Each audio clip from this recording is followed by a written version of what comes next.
Please kindly click on the red subscribe button below this video and subscribe to our YouTube channel. Thanks, God bless you as you do this. I said something today. I'm not gonna lie to you. I just got back from international airport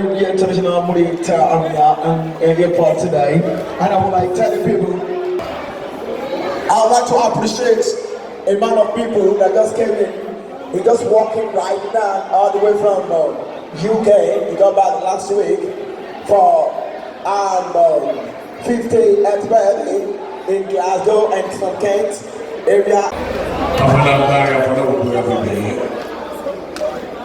Èyí àwọn abílẹ̀ ní olùrọ̀ sí ní àṣìwọ̀n fún wa.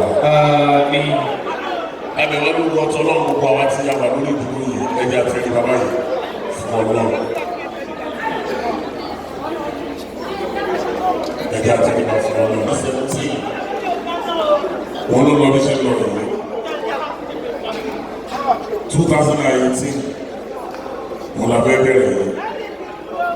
January ọdún yìí lẹ́nu àwọn kankan sí February làwọn kan jáde lọ́nà wọn wọlé mọ́ March làwọn kan ni wọ́n bẹ̀rẹ̀ wọn parí ẹ̀ April làwọn kan ni wọ́n bẹ̀rẹ̀ wọn parí ẹ̀ olùwàṣọ ìlú àti láti January 24 àdéhùn láyé ìgbàlódé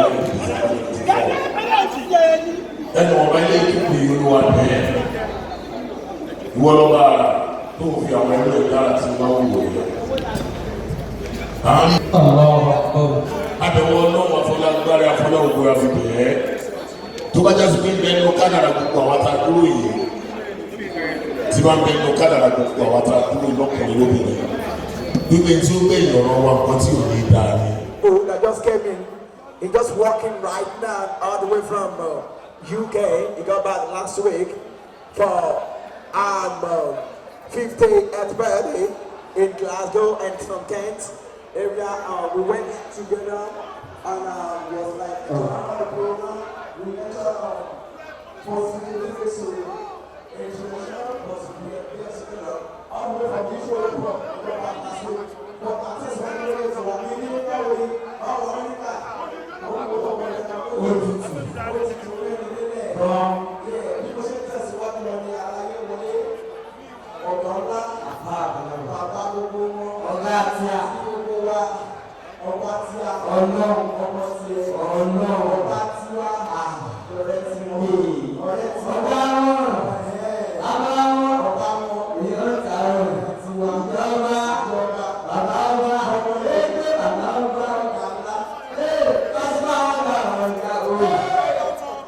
Thank you so much for watching our videos, and importantly, you need to subscribe because we drop videos almost every day. And how to subscribe? There's a circle here written Gua TV. Click on it, you see a subscribe button. Click on the subscribe button. That's all. And if any event just take place or you heard something, just go on YouTube, search for Gua TV. You see the. And if you have a big show coming up, any event, you can call us.